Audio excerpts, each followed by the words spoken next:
Assalamualaikum warahmatullahi wabarakatuh. Salam Rahayu, Rahayu, Rahayu.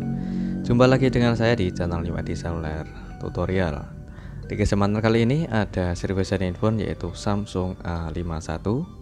Ini beliau sebelumnya sudah konsultasi via WhatsApp yaitu untuk menanyakan kerusakannya. Yaitu handphone ini apabila kita cas ini ada notifikasi pengisian daya baterai ya teman-teman. Kita tunggu sebentar.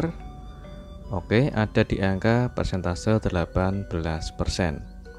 Jadi beliau bilang itu handphonenya apabila dinyalakan hanya keluar logo Samsung Galaxy A51 saja. Dan setelah kita tunggu beberapa menit, itu bilangnya pelanggan tiba-tiba handphone langsung mati sendiri.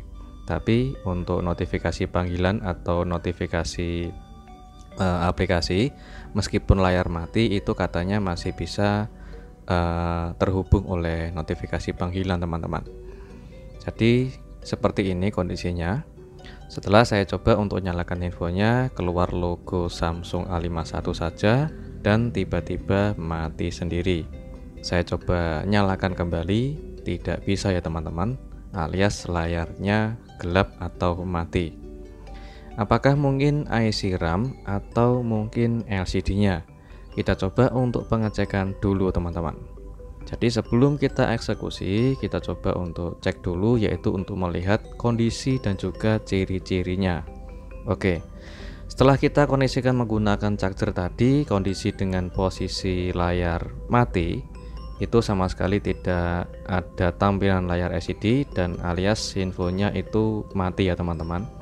Kita coba untuk pembongkaran dulu apakah kerusakan di LCD atau di IC RAM. Sedangkan untuk di bagian kamera belakang ini kita coba untuk melindungi dulu agar tujuannya tidak bikin kamera blur atau kotor teman-teman. Oke, tahap ini saya coba untuk pengecekan dulu yaitu menggunakan LCD Samsung A51 dengan kualitas yang original. Ini adalah LCD bekas atau LCD ori copotan teman-teman. Jadi sengaja saya simpan karena dulunya itu seingat saya LCD ini kaca touchscreen-nya itu retak dan saya coba untuk penggantian kaca touchscreen namun LCD-nya masih original dan masih bisa berfungsi dengan normal.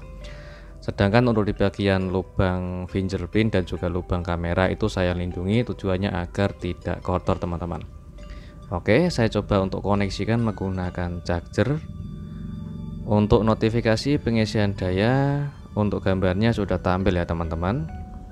Dan ada di angka 14%. Kita akan coba untuk menyalakan handphonenya. Dan sekaligus untuk pengetesan LCD ini teman-teman. Oke, ini saya tanpa menggunakan charger biar menyala sendiri. Sudah keluar logo Samsung kecil, ini otomatis handphonenya sudah bisa loading teman-teman. Beda awal tadi hanya Samsung Galaxy A51 dengan tulisan yang besar namun sangat lama sekali loadingnya dan juga tiba-tiba layarnya mati. Dan untuk saya tes menggunakan LCD yang original copotan ini, alhamdulillah sudah sampai menyala menu ya teman-teman. Sudah menyala sampai menu, kita coba masukkan password dan kita cek kondisi kualitas LCD-nya. Karena LCD ini sudah lama saya simpan, tidak saya cek kembali dan alhamdulillah ada handphone Samsung A51. Ini kesempatan saya untuk pengetesan ulang LCD yang saya simpan teman-teman. Oke, sengaja saya cek dulu untuk di bagian LCD dan juga fungsi dari touchscreen-nya. Apakah LCD ini layak digunakan dan bisa berfungsi dengan normal atau tidak teman-teman.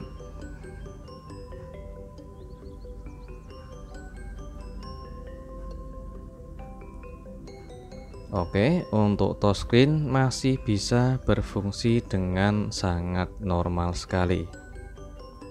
Ini masih menggunakan atau dengan kualitas LCD yang original ya teman-teman, bukan kualitas LCD KW yang OLED ataupun LCD merek lain. Ini adalah original 100% AMOLED dari ori copotan. Jadi saya simpan, dulunya itu sudah pernah punya dan juga sudah saya tes, tapi saya simpan cukup lumayan lama, mungkin sekitar 1 bulan entah 2 bulan seingat saya, dan saya cari, alhamdulillah ketemu, dan coba saya cek ulang, ini LCD-nya alhamdulillah masih bisa berfungsi dengan sangat normal teman-teman. Dan ternyata begitu untuk kerusakannya, intinya bukan di IC RAM teman-teman. Alhamdulillah masih bisa berfungsi dengan normal untuk mesin dan handphonenya, hanya saja untuk kerusakannya memang di LCD yang rusak teman-teman.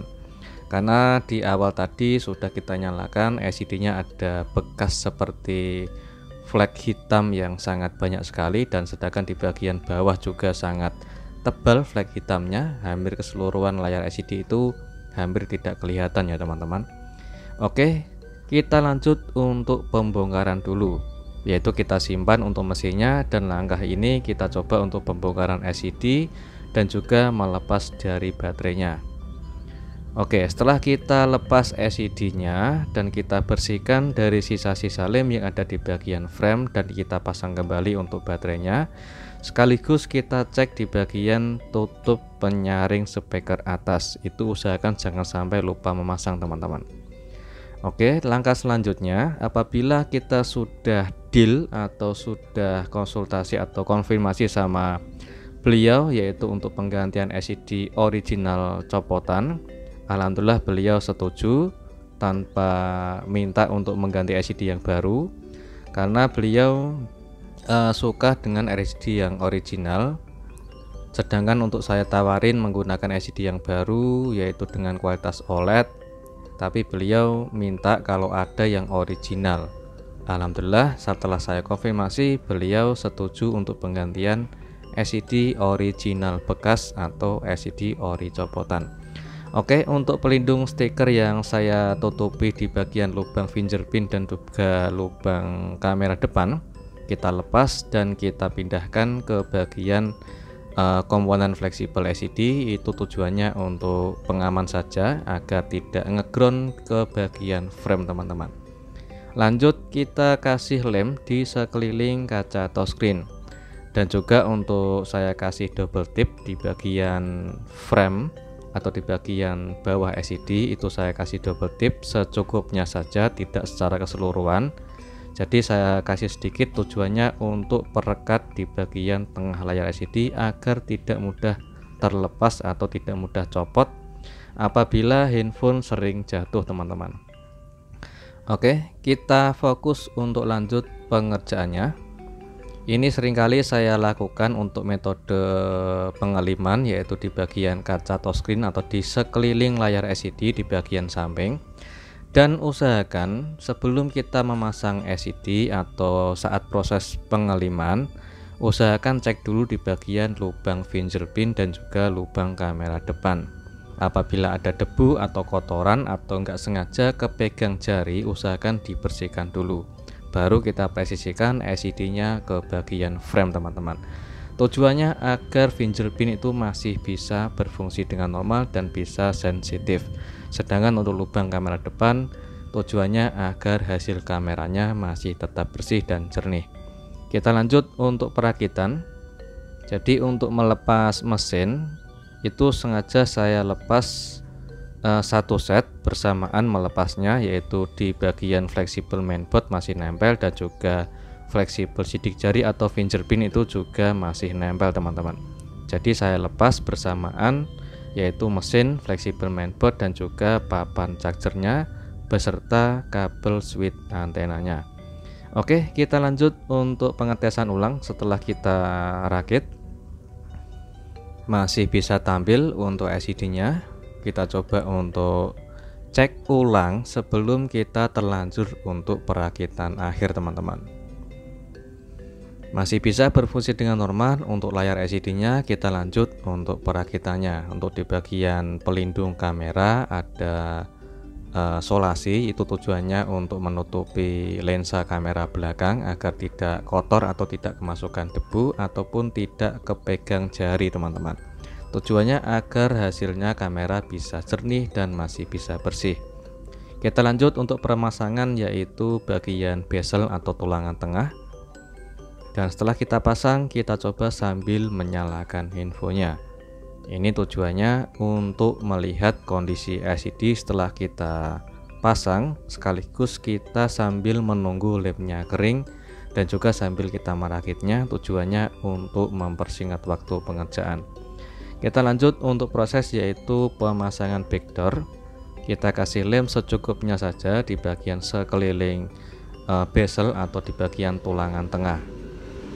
Usahakan di bagian bawah yang ada stiker buat tembaga, yaitu penguat sinyal, usahakan untuk pengeliman jangan terlalu banyak teman-teman, karena untuk bagian penguat sinyal itu apabila suatu saat kepengen membongkar backdoor itu, agar bagian fleksibel penguat sinyalnya tidak putus atau tidak kesulitan untuk pembongkaran backdoornya. Jadi saran saya, usahakan segala pengeliman dikasih lem atau pemakaian lem secukupnya saja, jangan berlebihan.